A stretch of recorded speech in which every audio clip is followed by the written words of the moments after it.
everybody. So we have a nice calm flight. I think the trip was great. We had a lot of good response, even from the fake news. And I think Greenland's going very well. It's in negotiation. And I think what we did today was great. It was great. It's going to be a great board. That'll be a board, I think, like no other. Right? It's a board like no other. A lot of people joining. We just went out with the letters, and a lot of people are joining. Now we have a flight back, and we'll be landing in 4 hours and 45 minutes. And I'm going to be very late for dinner, but that'll be okay. What are some of the elements of the Greenland concept that you can tell? There was really a negotiation, but it's infinity. The time limit is infinity, meaning there is no time limit. It's forever. It's you hear about 99 years, 50 years. It's forever. That was discussed. We can do anything we want. We can do military. We can do anything we want. And it's being negotiated, and let's see what happens. I think it'll be good. Would the U.S. have no price? There's no purchase price. Would the U.S. have pockets of sovereignty over parts? We have a lot of great things in the deal, and don't forget they're also good for Europe, because when we're good, they're good, and if we're not good, that's not very good for them, because we hold it all together. We're holding it all together. Does that actually give you control of land in Greenland? Does it give U.S. control ownership of land? You can do whatever we want. Yeah. We're all going to work together, and actually NATO is going to be involved with us. We're going to be doing in conjunction, parts of it in conjunction with NATO, which is really the way it should be. But to be clear, will the U.S. own that? Have any expense, because we're not going to have expense. Other than building the Golden Dome, we're going to build the Golden Dome. And we'll have participation in that also. The cost of the Golden Dome, we'll have participation in that also, meaning with the expense of it. And it'll be like no other. I mean, our technology is incredible. Is Denmark signed off on this? Are they on board with this concept? Is Denmark on board with this concept? I think everyone likes it. I mean, I think. I'll let you know in about 2 weeks. Have you spoken with Denmark about this plan? Secretary General Mark is a great guy. He's a great guy, and he's spoken to everybody. And when you spoke with the NATO Secretary General, did you talk about U.S. military presence in Greenland? About military We presence? talked about everything, and you saw him yesterday. He was interviewed on Brett Baer, and he was very happy. He was very convinced this is a good deal for everybody. On Ukraine, how did your conversation go with President Zelensky? We had a conversation. I've had numerous conversations on Ukraine. It'd be nice to end that war. It costs us nothing. We make money. I don't want to make money, but we make money. Whereas Biden spent $350 billion stupidly and lost a lot of money. But it's not about the money. It's about 25 to 30,000 soldiers a month, mostly soldiers. Are you ready to A month are being killed. Do you think that can you sign the security deal? Are you able to sign that? Rukov and Jared are right now on the way to Moscow, so we'll see how that works out. What kind of I had a good meeting, but I've had numerous good meetings with President Zelensky, and it doesn't seem to happen. It's funny. I put out a 35-year war in a day, a 32-year war in 2 days, and other wars. The worst was like 4 days. And this one goes on and on forever, and actually they may have been more complex. Do you think that trilateral that the U.S., Russia, and Ukraine are having in Abu Dhabi this weekend leads to a trilateral between you, Putin, and Zelensky? Look, it's all good. Anytime we meet, it's good. If you don't meet, nothing's going to happen. I mean, for the first 3 years, nobody met. Under Biden, nobody met. And one thing, if you don't meet, nothing's going to happen. So we are meeting, and we'll see what happens. I hope we can save a lot of lives, that's all. Mr. President, what kind of concessions does Vladimir Putin need to make at this point? He'll make concessions. Everybody's making concessions to get it done. Europe is going to be a part of it. It's got to be a part of it. Look, it's more for Europe than for me. I mean, I'm doing this more for Europe than for me. I'm doing it to save lives, number one. I'm doing it secondarily for Europe. I'm not doing it so much for the it doesn't affect us very much. Other than the loss of lives, you know, we're not affected by this. You know, it's thousands of miles away. We're separated by an ocean. But I have an ability to get things done like this, and we'll see if I can get it done. I mean, it would never have gotten done. I thought Putin wanted the whole thing. Maybe he does, but he's not gonna be going there unless we don't make a deal. But we had a good meeting today with President Zelensky. I think a very good meeting. What's the main holdup? What's the main holdup to getting a deal? The main holdup is the same things that have been holding it up for the last year. Look, this is a war. This is Biden's war. This isn't my war. This is a war that should have never happened. But it's complex because you have beats and bounds. You have streets. You have rivers. You have everything. You know, where does it end? So it's a little bit complicated. But I've had that in 5 of the other wars. You know, there are beats and bounds. It's a location. It's boundaries. And I got them done fast in days. And this one is just going on.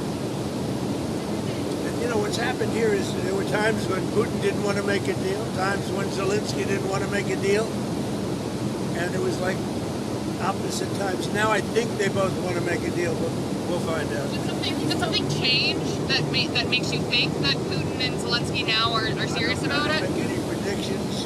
There are no changes. I think that President Putin would like to make a deal. I think that President Zelensky would like to make a deal. What did Zelensky say today? I mean, he came all the way there to meet you. What did he say? He said he'd like to make a deal. I mean, you know, there's not much you can say.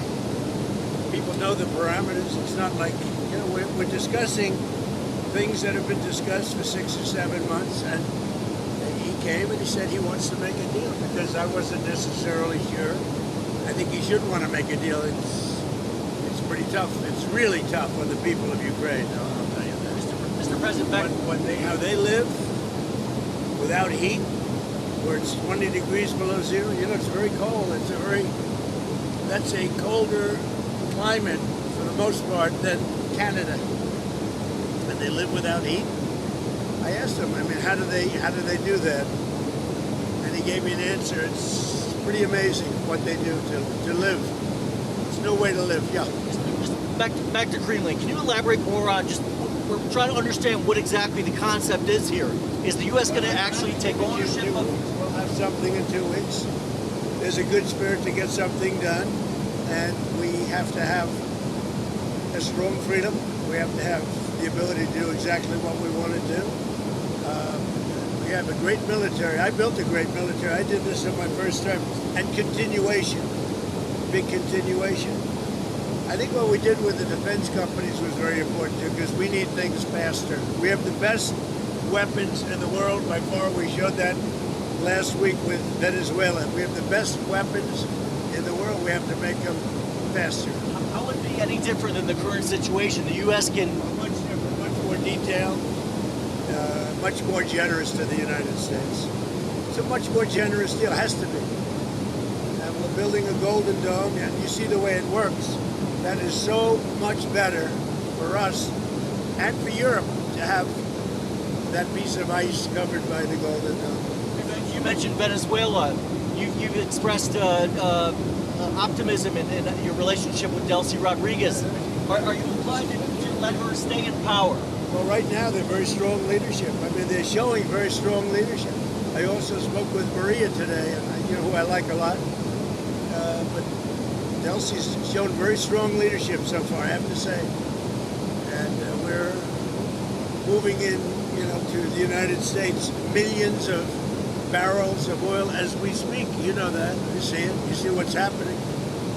Over 50 million barrels of oil is already moved or moving into the United States, and much more to come. And we're working with them, and they'll get some of that, and we're going to get some of that. And it'll be divided up, and our country will become richer, and that means our taxes are going to be going down, and and they will do better. Venezuela is going to do better than they've ever done. So if that continues, Even with us, taking a very fair piece of it, Venezuela will do better by far than they've ever done. Going to be very rich, and she has done a very good job. Have you spoken with Jamie Dimon since the lawsuit? No, I haven't spoken to him. No, he debanked me. So we'll see if that means anything, but I think it should. You shouldn't be debanked. You get debanked if you don't have money or if you default and you have this great company, and all of a sudden I was told, no, you can't do that. It's so wrong. That's so wrong. I don't know what their excuse would be. Maybe their excuse would be the regulators. I don't know. But regardless, I guess it's a good lawsuit because every pundit has come out and said Trump has a great lawsuit here. You're not allowed to do what they did. Jamie Dimon, what he did, he's not allowed to do that. Where do things stand with Iran? The U.S. has got sizable military assets. You know, we have a lot of ships going that direction, just in case. We have a big flotilla going in that direction, and we'll see what happens. We have a big force going toward Iran. I'd rather not see anything happen, but we're watching them very closely. I stopped 837 hangings on Thursday. They would have been dead. Every one of them would have been hung. This is like from 1,000 years ago. This is an ancient culture. Very smart people, by the way, but it's an ancient culture. 837, mostly young men, were going to be hung on Thursday. And I said, if you hang those people, you're going to be hit harder than you've ever been hit. It'll make what we did to your Iran nuclear look like peanuts. And an hour before this horrible thing was going to take place, they canceled it. And they actually said they canceled it. They didn't postpone it. They canceled it. So that was a good sign. But we have an armada. We have a massive fleet heading in that direction. And maybe we won't have to use it. We'll see. you said Would you like the supreme leader to step down or to go into exile? Right now, I don't want to get into that. But they know what we're looking for. you said today that they want. There's a lot of killing going on. You said today they want to talk and we'll talk.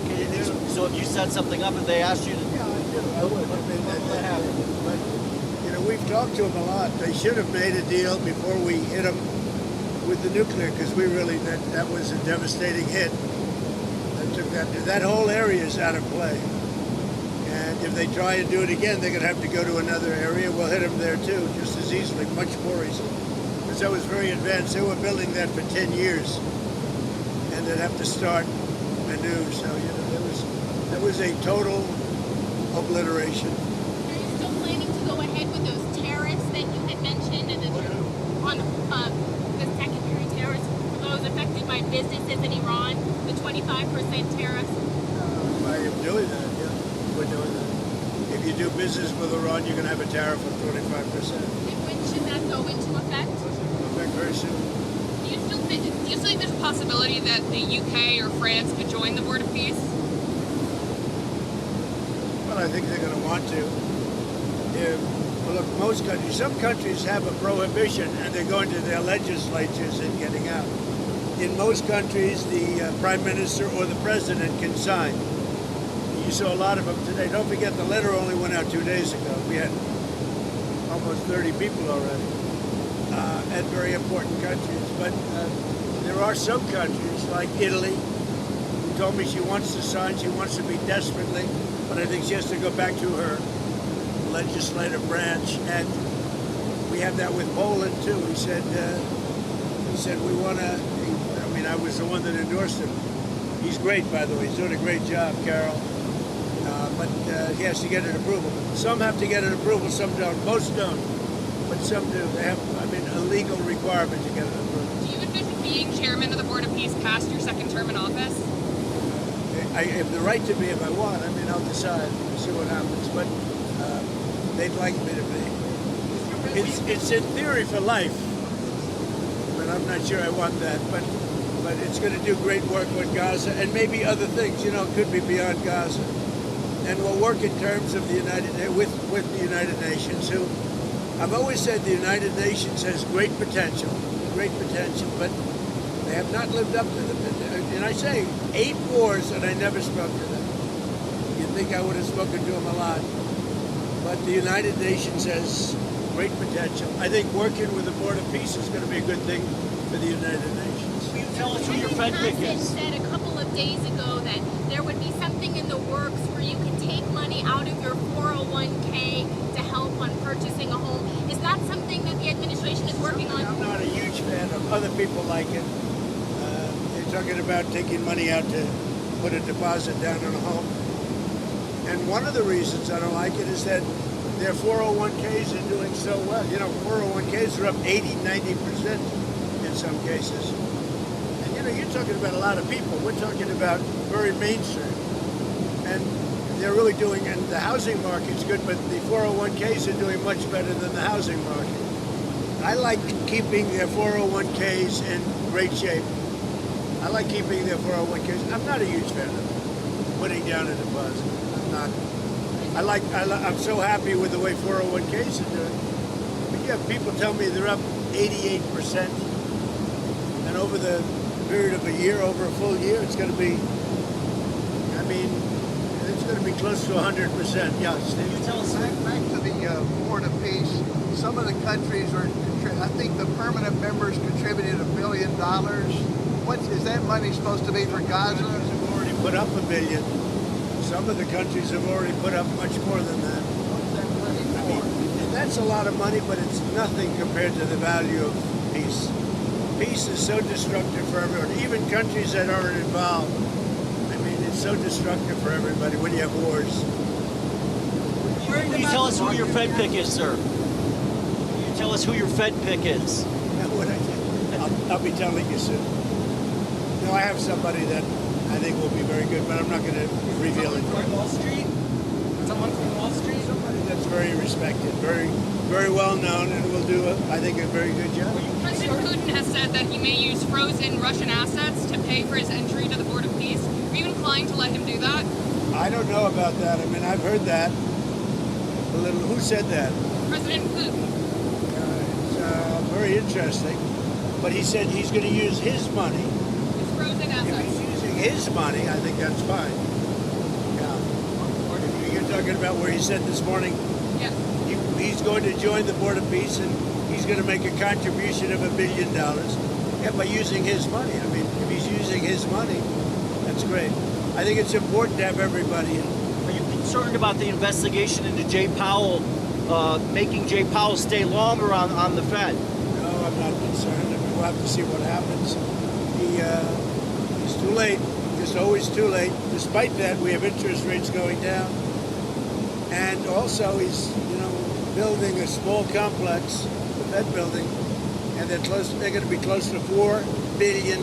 It's the most expensive job, and it's a renovation. It's the most expensive job per square foot ever built of any kind. It's either gross incompetence or it's worse. Are you done with the interviewing people for the job? Worried about the market reaction to your tariffs on Monday and Tuesday? Market reaction's been good. It was up very big today. It was up big yesterday. It's where it started. It's very close to 50,000 on the Dow. And nobody thought you could be breaking 50,000 during the first year. So we'll see what happens. No, pretty much even, right? It's just about even. The market came up only after you backed away from your threats. As of yesterday, the market came up very nicely. On that 10% cap with the credit cards, is that an end goal? Is it a negotiating point? And are you speaking with certain lawmakers? People, the credit card companies are getting 28% interest. So a guy goes out, they don't even know it. These are people, regular people. They don't know that they're paying 28%. And then it's a little bit overdue and they end up having to file for bankruptcy. I'm not going to let that happen. So it's a 1 year 10% cap on credit cards. We have to get that approved by Congress too. That's not a no-brainer. Did you say that you It should be a no-brainer, but it's not. Did you Sir, did you say that you spoke with Maria Machado today? Yeah, I told her. Can you tell us about that conversation? We have a very good relationship, just to say. She's a good woman, a very nice woman. She's been through a lot. And at the same time, I'll tell you, they're doing a very good job in Venezuela. So it's interesting. I get along with both sides. I get along with everybody but the media. You know, the fake news and I don't get along, but I get along with everybody. At what point will you pivot, sir, to at what point will you pivot in Venezuela to say we should have an election there? I want to see how they do. First of all, they have to, we have to take in a lot of money. We have to get that back. Right now, they're not living well because of what's gone on for years. It's years of socialism and worse. It's really, worse than socialism. But we're going to start drilling very soon. We have the biggest companies in the world. We have them, and they're going to be going in. They're all negotiating right now. And we're representing the nation, and the nation is very thrilled by that because we're really good at this. And they'll be taking in more money than they ever have, but we'll be taking in a lot of money too. That's going to do two things. It's going to make the United States a lot of money, and it's also, it's going to make Venezuela a lot of money, but it's also going to bring down oil prices even further. We have oil prices down, in many cases, to $2.30 a gallon, and in also numerous cases, $1.99, below $2. It was $4.50, $5, $3.90. Prices are coming down very rapidly, including groceries, including just about everything. And they're starting to come down even more. We're getting them low. I inherited very high prices. When they talk about affordability, they caused it. I inherited very high prices, and we've done a great job. Prices have come down a lot. And I would say led by energy. We're pumping more oil right now. We're drilling more oil than at any time in the history of our country by far. One more on the Fed, if you will. And when you add Venezuela to it, it's a tremendous part of the market. One more on the Fed, if you will. The Supreme Court seems skeptical of your power to remove Lisa Cook from the board. Your reaction to that? We'll see. I listened to some, I read some of it, and I didn't get that impression other than they thought maybe it should have gone through a more normal court system. But nobody was saying she's innocent. What they're saying is maybe it should have been a longer process. So we'll see what happens. Back to Iran for a second. We've seen wild variation in the numbers supposedly killed in those protests. Have you seen a reliable estimate about how many people were killed? Well, nobody knows the number.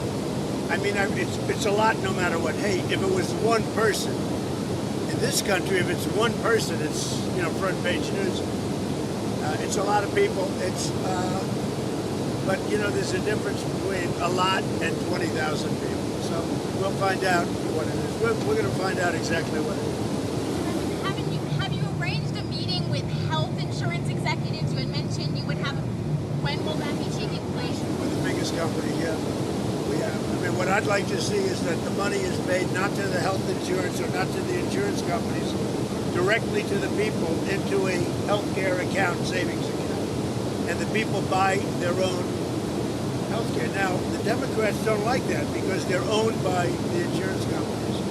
The Democrats are owned by the insurance companies. Obamacare, and I said this for a long time, Obamacare was set up by the insurance companies. They made a fortune. 1,000 points, they're going up 1,000, 1,250, 1,359%.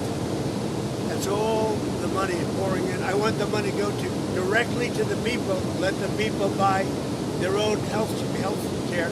Now, their health care is going to be better, and they'll be paying less money. It's going to be amazing, but we have to get the Democrats to support it, most likely. Yeah.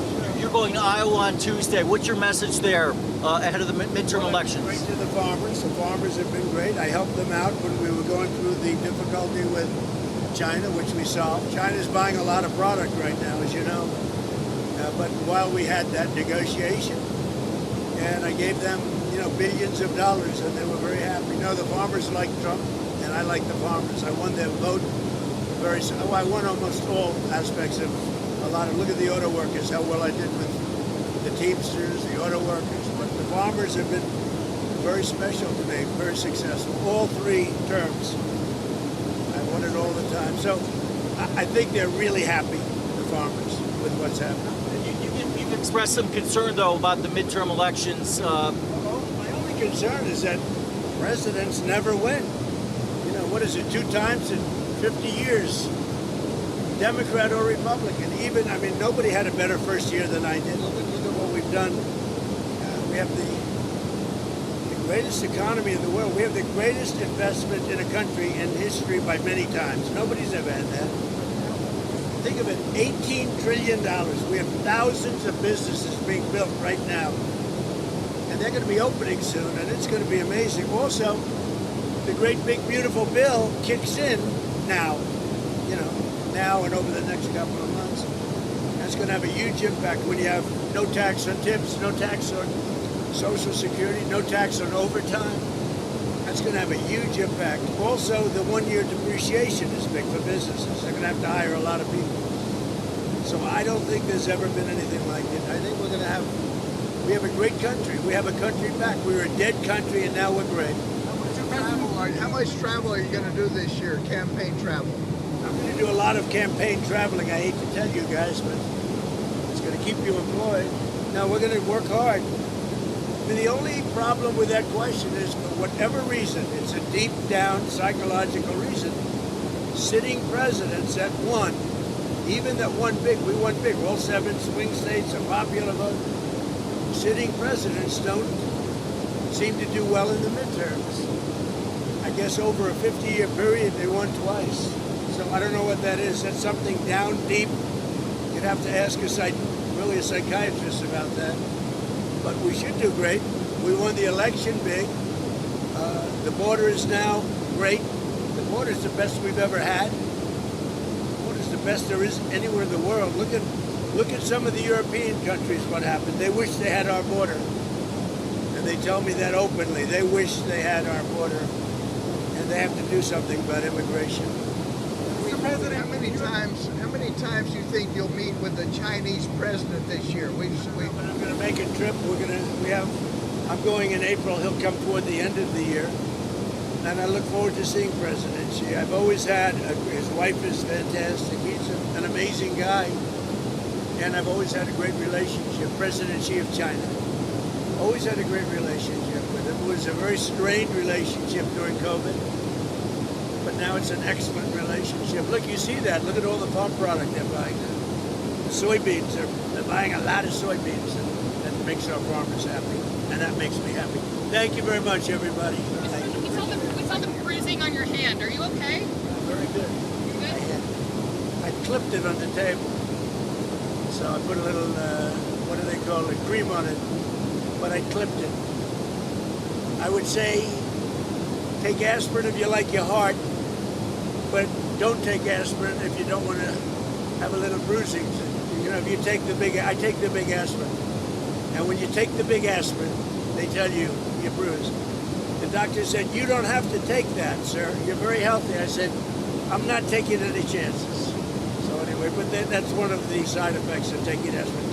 Thank you very much, everybody. Appreciate it.